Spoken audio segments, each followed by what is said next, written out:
なたのお腹と陰茎を包み込むつぶつぶゼリー。どうも藤田伊豆です。はい、YouTube 版をご覧の皆さんはお分かりの通り2本撮りさせていただいております。ごめんなさい。そう、来週台湾に行くということで、ちょっと撮る時間がないかなということで、ちょっと2本撮りをねさせていただいて、はい、ちょっと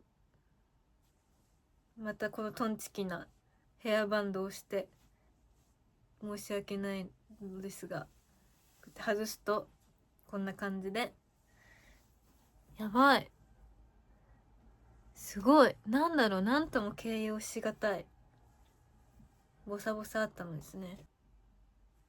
なんだろう、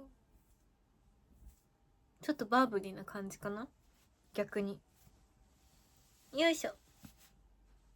あ、スポンジボブの方がなんかシンプルな感じだね。うん、今日はスポンジボブにしようかな。ちょっとツンツンツン、鼻がツンツンしててね、いい感じでございますね。はい、前回3分チャレンジを企画案としてゆうすけさんからいただきましてね、ちょっと今さっき撮って、自分の前回の時間軸はマジで3分も経ってないうちに2本目撮ってるんですけど、ちょっと思いついたのがこれね、チンチロって何個サイコロがあるのかちょっと存じ上げないんですけど、これをこうやって振って、これで3分で揃うかどうかやっていきたいなと思います。はい、ちょっとね価格があれだったのでちょっと変えまして、3分で4つのサイコロの目が全部ゾロ目になるかどうか、の質は問いません。それではいきます。よーいスタート。いやー、記念すべき1回目。あ、惜しい。待って、今のめっちゃ惜しかった。いけ。なんかさ、私人生でチンチロをやったことがあんまなくて、なんかさ、お店とか行った時にその特典でこのゾロ目がなんか数が強かったら、なんか特典でなんだろう、ノベルティの手提げとかストラップとかなんかもらえますみたいな、なんかそういうのでやったことあるかなって記憶があるんですけど、なんか全然やったことなくて、公式ルールが何個出るのかって全然わかんないですけど、適当にね、4個で、本当に全然難しい。やばい、あと2分。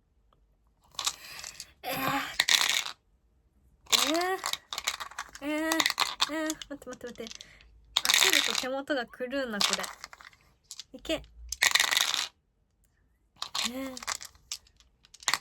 これさ、なんかもっとさ、セクシーな服をさ、なんかちょっと胸元をさ、オープンにしてやったら再生数取れたかな。そうするとちょっとバンになる可能性が大なので、ちょっとね、スウェット姿でね、申し訳ないんですけど、逆にちょっと今のうちに巨乳を、私のでかい胸、ちょっと顔が映ってないんで胸を強調させつつ、あと1分。やばい、1分以上あった。待って、ちょっと手でこうやって、なんかさ、うまく器に入んなかったらなんか全おごりみたいなルールなかったっけ。なんか全然わかんないですけど、これなんかあれだよね、なんか飲食代誰がおごるかみたいなさ話じゃなかったっけ。違うか、お酒を何杯飲むかみたいなやつか。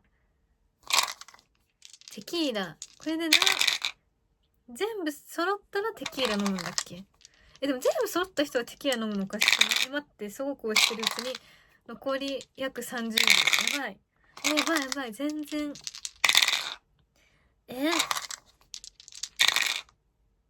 待って、本当に本当にやばい、本当に待って、これは本当になんかもう話が全然、これさラジオ見てない人に伝わるようになんか話そうと思ったけど、全然話が全然うまくなくてごめんなさい。これさ、なんで悔しい。意外といくと思ったんだけどな。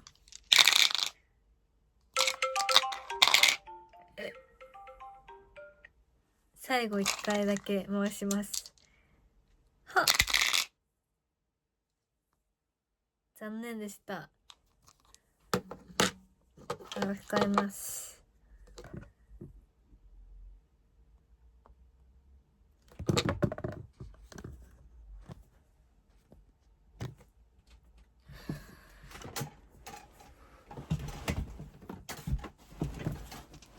よいしょよいしょ。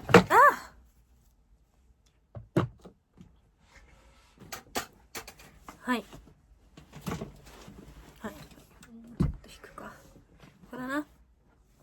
なんか高くね。ということでね、初のつぶつぶゼリー3分チャレンジは失敗に終わりましたけど、なんかみんなのチンチラエピソードがあったらぜひ教えてください。はい。まあね、近況は最近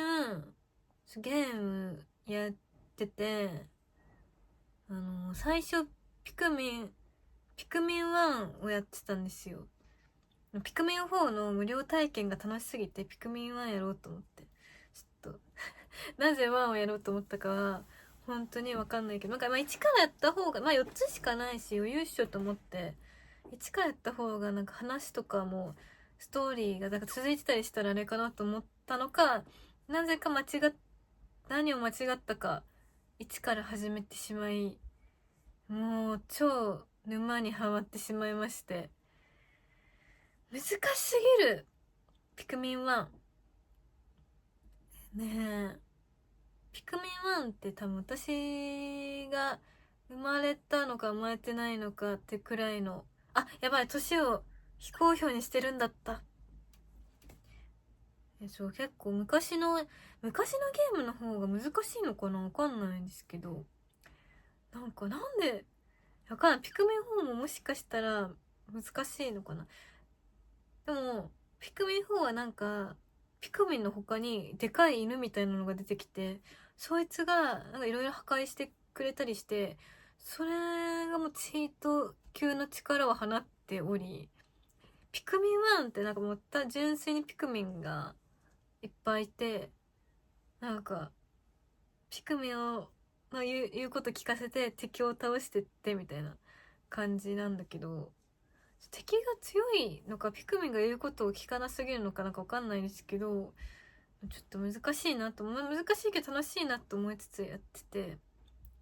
の、宇宙船でこう宇宙旅行してたけど墜落してしまって、それで降り立ったらなんか部品が全然なんか多分散らばってって、その辺にその墜落したところでピクミンがなんか野生のピクミンがいて、そのピクミンがなんだろう、部品を運んでくれたりとか、その野生のなんかすごいこう見た目も怖いさ動物だから虫みたいなやつと戦って、でそのパーツが30個あるんだけど、30日以内に、だから1日1個のペースで回収しきらないと主人公のは死んでしまうみたいな。だから30日以内にクリアしよう。1日何個パーツを回収してもいいんだけど、だからね、1日目にめっちゃパーツが集まったとしたらそのまま続行していいんだけど、もし仮に1日目で1個も集まらなかったってなったら、なんかそこのセーブからやり直してもう一回1日目をやれるのよ。それがまあ救出ポイントというか、それがあるからなんかやり直しが効くからちょっと助かってるところはあるんだけど、やり直し効かなかったら本当にすぐ30日いっちゃうから本当に難しいなと思ってて、本当虫が本当に強すぎてピクミンをどんどんなんかさ、ピクミンもこっちがなんか生み出してどんどん芋づる式に増やしていくんだけど、だからなんか自分が育てたピクミンがどんどんなんか虫に積み潰されていくところを見るのが本当に心苦しくて辛いんですけど、でも楽しいねピクミンは。って言って全然なんか結局スイッチ2を買ってしまいまして、今ポコアポケモンやってて、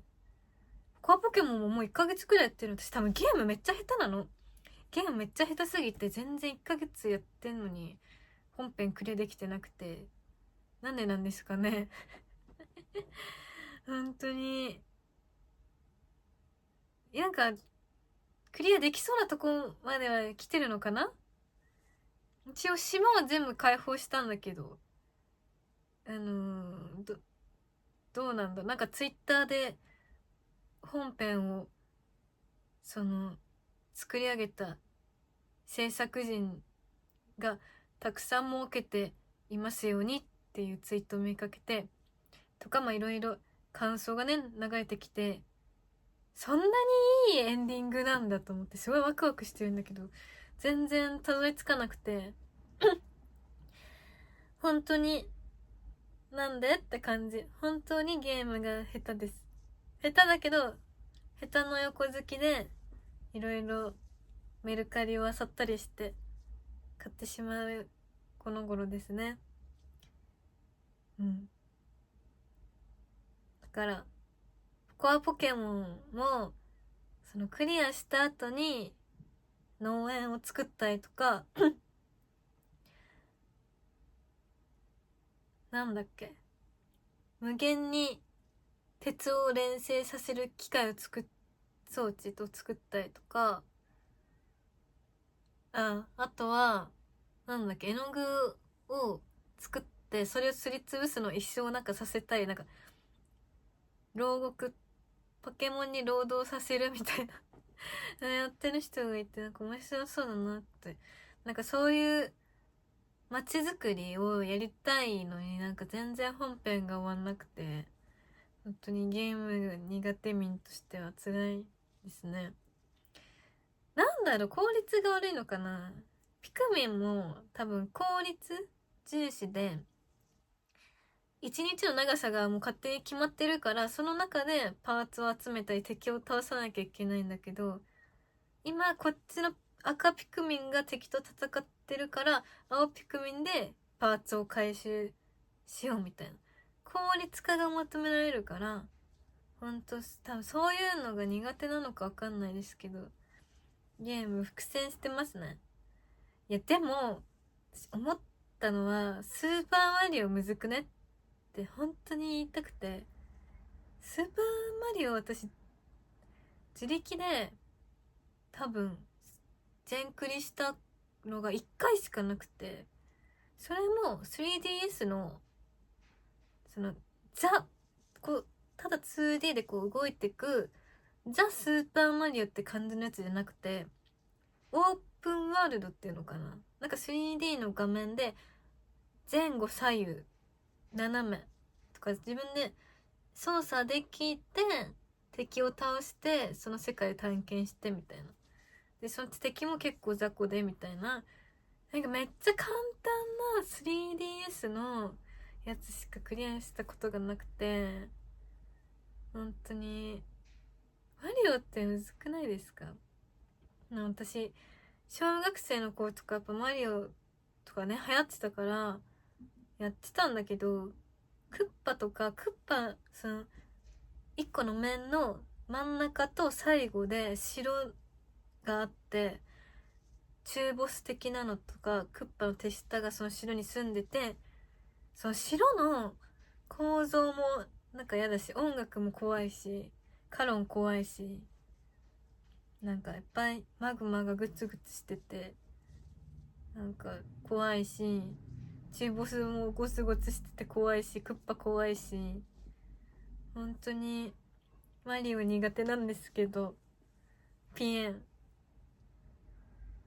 なんかな、反射神経なのかな、マリオは。効率はそんなに求められない気がするんだけど、なんだろう。いやでも今のところポカポケモンが多分一番簡単で、これは多分私がこうのんびりやりすぎて本編クリアできてないだけと信じたい。で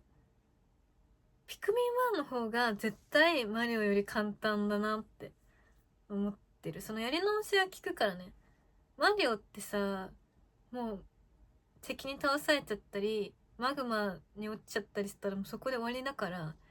やり直し効かなくて残機がさどんどん減っちゃうから、なんか難しいけど、ピクミンはもう一日何回でもやり直せるんで、ピクミンの方が簡単かなと思ってます。はい、ということでねみんなのゲームエピソードもよかったら聞かせてください。ということで今日もやっていきたいと思います。つぶつぶゼリー。はい、ということで今日もねお便り読んでいきたいと思います。まずふつおたで、ハピバラさんありがとうございます。少女漫画と動物についてね書いてくれてますね。少女漫画は古いですが、竹宮恵子さん、風と木の詩、夏への扉、地球へ、すべてアニメ化かな。同性愛ものが好きでした。へー、同性愛ものね。なんかこじこじも同性の愛の話があって、ちょっとそういうなんかね、こじこじみたいなふざけた同性愛の話じゃないと思うんですけど、こじこじってなんか同性愛の話があって、なんかこれってどうなの、今放送したら根本的に大丈夫なのかなってくらいなんかちょっとめっちゃいじられてるんですけど、面白おかしい感じで。でもそれでもやっぱそれが認められるのがこじこじワールドかなっていう。その同性愛のキャラクターを応援してるとかそういう感じでも別にないんですけど、思いついた同性愛がそれしかなくてごめんなさいなるほど、竹内先生のねちょっと読んでみたいですね。アニメ化もされてるならね、アニメから入っても良さそう。動物は今は飼っていませんが、カナリアがオスで鳴き声がとても綺麗でした。猫が鳥かごにぶら下がっても動じなかった。へえ、どっしり構えてるんだね。でもなんか鳥ってさ、なんか奇妙な形してるっていうか、なんかすごい色とりどり。カナリアって色とりどりのやつだよね。それってインコだっけ。すごいいろんな色だったり普通に地味な茶色だったりしてるのに、すごいメジャーな生き物ですごいなと思います。はい。うさぎは頑丈に囲っていましたが、野良犬に持ってかれちゃった野良犬。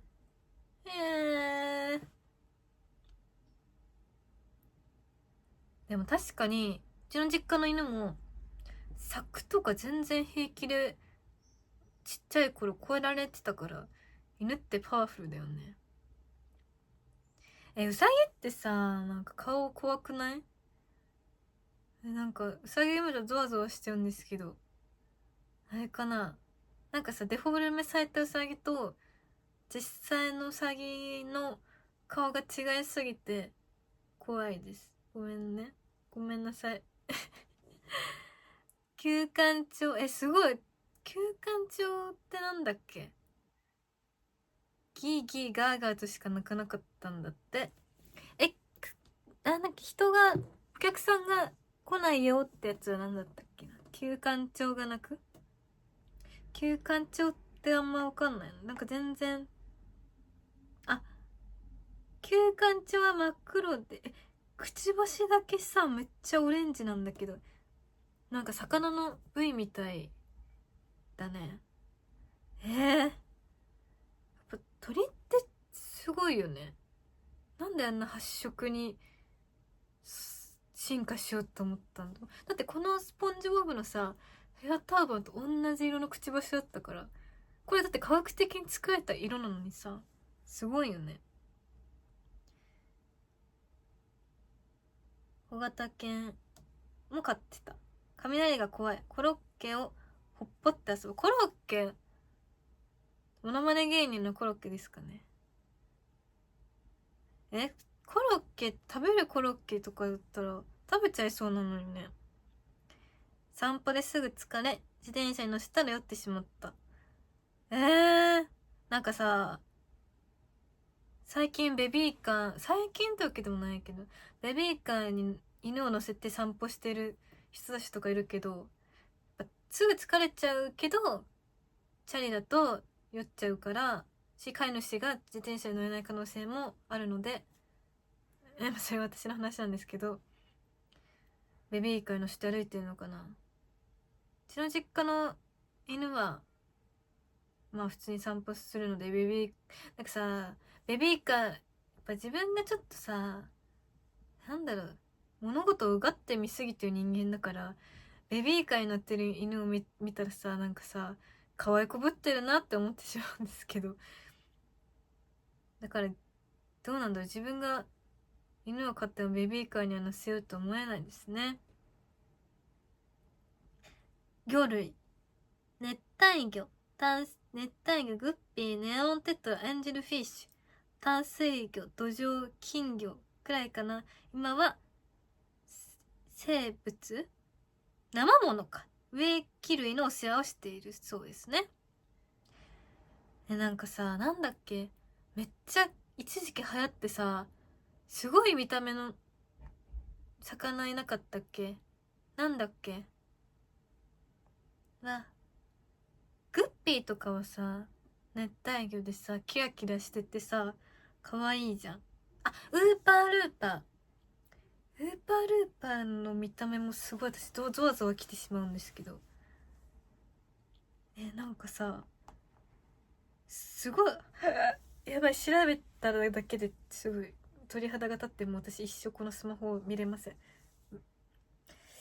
と今ノールックで Google を終了させましたが、やばくない？今ちょっとなんかさ、目がすっごい離れててなんかさ、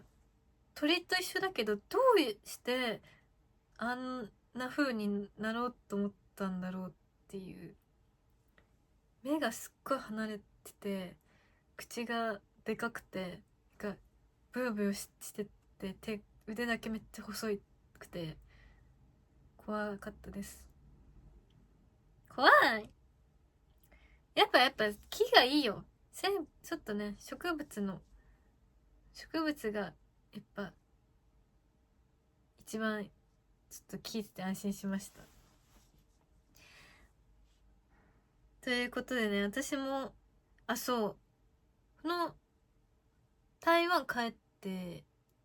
帰ってきて、ちょっと実家で犬を見ないといけないので、やっぱ犬と過ごせる時間もね、ちょっと短くなってきたので、なるべく一緒にいれるうちはいたいなと思っております。どれがさ、ちなみに一番可愛がってたとかさ、あるのかな？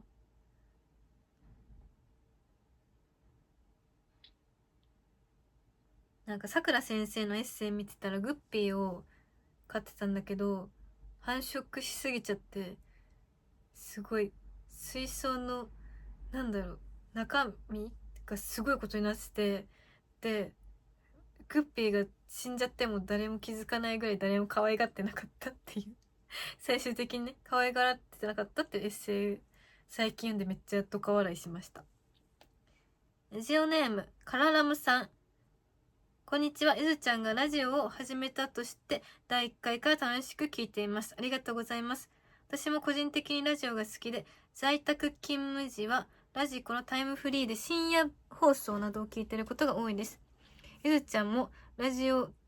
きとのことで、コーナーを設けたりエピソードトークや普通歌の読むなど番組らしく構成されてますし、何よりちょっと力を抜いたゆずちゃんのトークがなんか好きです。これからも聞いていってホッとできる番組に成長していくことを願っています。ところで毎度いきなりトークが始まるのがどうかと、ちょっとしたジングルを作ってみてはいかがでしょうか。例えばゆずちゃんのバイオリンのオリジナルジングルとかありだと思います。数秒間オープニングにエンディングに音色が入るだけで雰囲気も変わると思います。先日終了した星野源さんの番組ではリスナーがジングルを制作するコーナーがありましたが、あいにく私は楽器が弾けません。力不足で申し訳ないです。気分が乗ったらぜひに。ということで、ちょっと今はね、バタバタしすぎていて作れないんですけど、どうなんだろう。私普段聞いてるラジオが YouTube に上がってるラジオとかがほとんどなので、私が聞いてるラジオ、確かにジングルがあるんだけど、ジングル多分短くて、そっからオープニングのフリートークにかかる感じで、多分さ、ここでさ、例えば長い時間ジングルをやったら、私その間さ、どういう顔してさ、ここにいてさ、無言でこうやってるのもちょっと気まずいし、数秒、最初ちょっとイントロ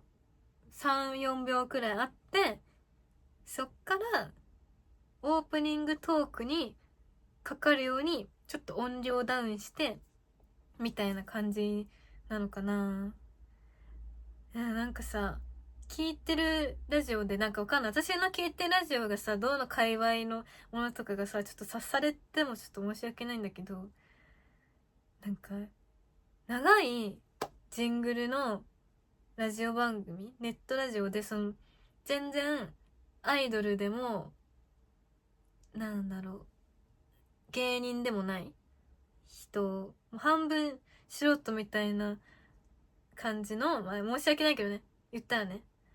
それで、長いジングルだとすごいさ、ちょっと共感性羞恥心になっちゃうの、私は。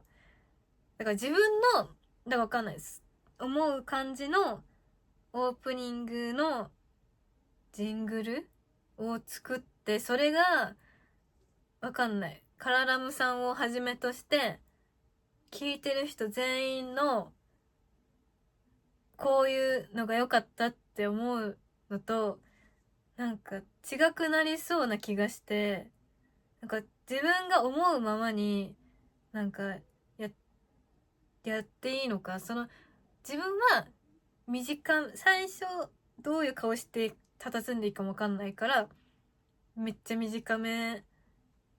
冒頭にやってすぐ話すのがいいかなと思ったんだけど、それがちょっとどうかなって、ちょっと長めのオープニング、話してない、音楽だけの時間欲しいよっていう人もいると思うのよ。だから難しいなと思ってますね。うん。で、最近、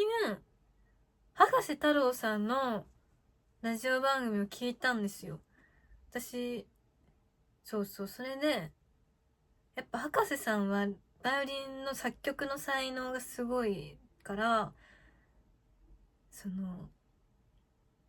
ちゃんとした曲、一曲一曲挟んで、自分が作ってないさ、他の多分おすすめの曲とかも挟んでやってて、すごいなって思ったんですよね。で、ちゃんとナレーションの人のさ、語りとかも入ってて、もちろんさ、私はね、そんな感じにできないというか、私も半分素人みたいな、ね、別に芸人でもなんでもないので、だからちょっと、プロっぽくない方が、逆に親しみが湧いていいのかなって私的には思ってるんですけど、どうなんだろう。やっぱ博士さんは、才能があるから作曲して、なんかすごい言い訳みたいになっちゃって申し訳ないんですけど、私もなんていうのかな、素人らしくなんか拙い感じの BGM、 そう今やってるのがフリー音源のやつをちょこちょこっと入れてるんだけど、なんかそれよりももうちょっと最初はなんか素人感がある方がいいのかなって思いますね。一曲長めにやるというよりは。どうでしょう。なんか他の方の意見とかカラダムさんのこういう音楽がいいんじゃないっていうのも聞いてから作ろうと思いますので、最初のジングルの案がありましたら、ちなみに私が一番好きなラジオ番組っていうか、まあ YouTube のは全然何もなく喋り出してるか、なんかちょっと変な何もなく話してる番組が好き。まず1個。もう1個好きな番組はじゃがじゃがじゃがじゃがって、最初ジングルが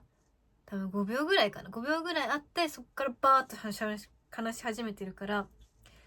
曲が長すぎても新規層の人とかなんか曲だなってなって閉じちゃう可能性もあるかなと思って、やっぱ喋りをね聞いてほしいから、ちょっとジングル入れてないっていうのもあったんですけど、やっぱ長めに作った方がラジオっぽくていいよって思う人の方が多いのかな、ちょっとわかんない。そればっかりはみんなの意見を聞いてやった方がいいと思うので、ちょっとそう、あと事務所におたまトーンが届いて、それ送ってくれるって言ってくれた方がねいらっしゃったよね、ラジオで。それ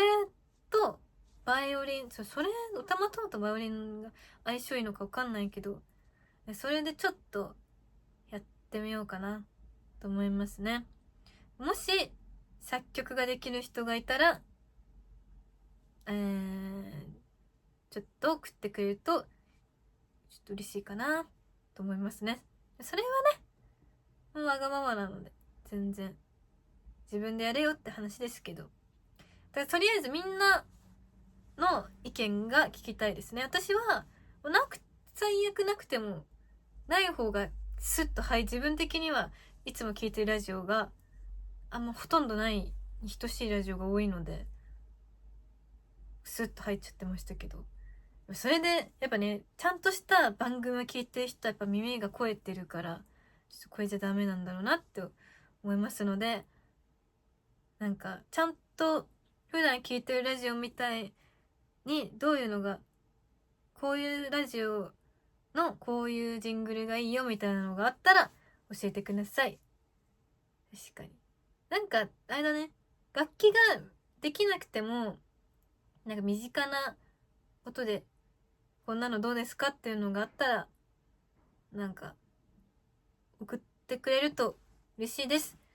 Google フォームって音声送れるのかな、わかんないけどちょっとその欄も作っていきたいと思います。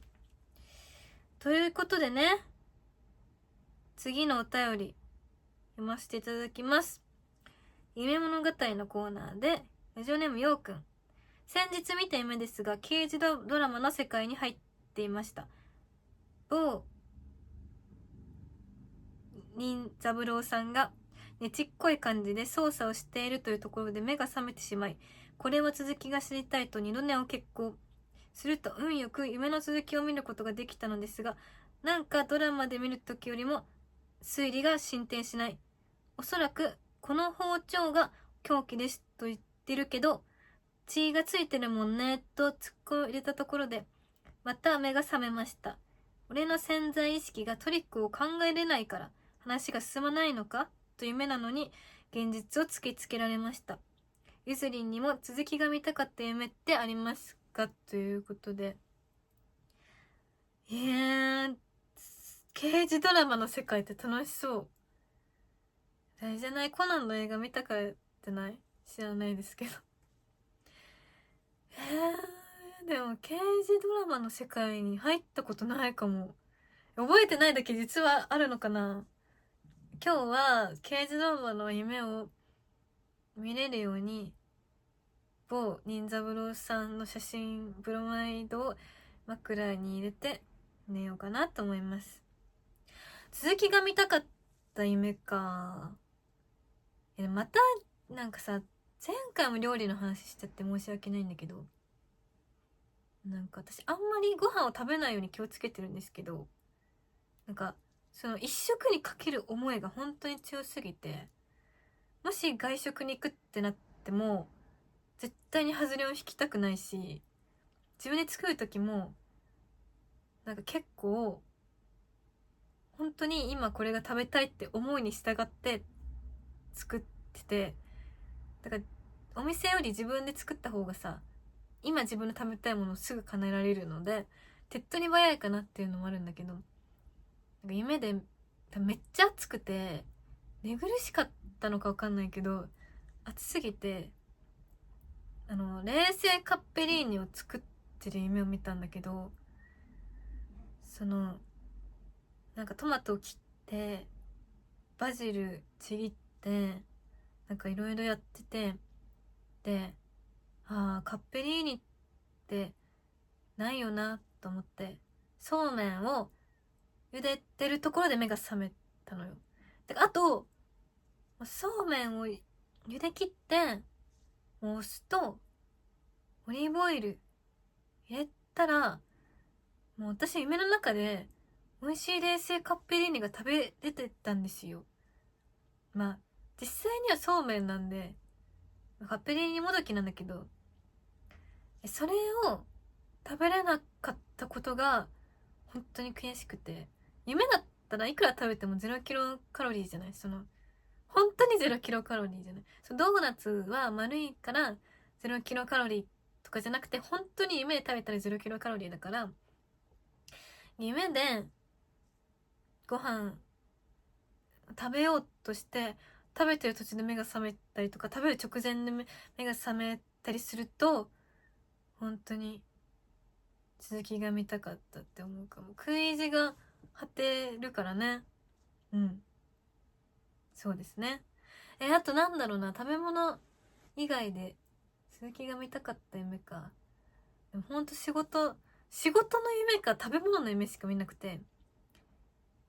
なんか大共演の現場で失敗する夢とか文句言われる夢とか怒られる夢とか、そういう夢ばっか見るんで、なんか大共演しててなんか楽しいなとか、そういう風に思うこともないというか、現実もし大共演ってなってもそうなるのかな、怒られるのかなとか思って仕事の夢見たくないかも。あとは本当になんかさ、バイオリン弾いてる夢とかで、バイオリン弾いててなんか右手で弓って言って右手で弾くんですけど、弾いてたらなんか肩つってなんかつったと思ったら、なんか実はなんか外れてるみたいな、外れてるのってなんて言うんだっけ、脱臼してて、それをなんかお医者さんと看護師さんがみんな集まって私の肩をギュッてさ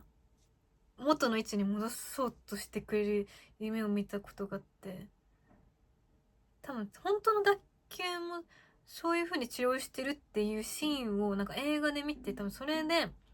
その映画が潜在意識にあってそういう夢を見たんだと思うんだけど、その時は本当に起きて肩が外れてなくてよかったなって思ったね。なんか起きてよかったなって思う夢最近なんだろうね、最近別になんか早く冷めてほしいなって思う夢が多いですね。なんだろう、でも料理の夢だけは幸せなんだよな。毎日料理の夢見たいですね。刑事ドラマの夢見たいな。いいな。刑事ドラマの夢か少女漫画の世界に入る夢を見たいです。ということでエンディング、次回のイベントの告知をさせてください。これが言ってる時が今もう撮影時でもう全然ね前で申し訳ないんですけど、これが上がるのが6月の3日なので、6月4日のリリースイベント、秋葉原リリースイベントがすぐね明日ありますので、聞いた人はで都内に住んでる人で仕事が終わった人は、夕方に会いに来てください。そのくらいかな、6月のイベントって。そうだね。現在つぶつぶゆゼリーは動画版を YouTube、音声版を各種ポッドキャストにて配信中です。すべて内容は同じです。お聞きのアプリで高評価、チャンネル登録、コメント、通知をよろしくお願いします。Twitter での感想はハッシュタグつぶつぶゆずゼリーでお願いします。お便りは概要欄の Google フォームにて募集中です。はい、ということでね、なんだっけ、ジングル案のコーナーを次は設けたいと思いますので、ぜひぜひ新しいコーナーもねいろいろできてきてますので、皆さんね、あとなんだっけ、そう、企画案のコーナーとかね、のろけ話のコーナーとかねありますので、皆さんぜひぜひ送ってきてください。それではありがとうございました。バイバーイ。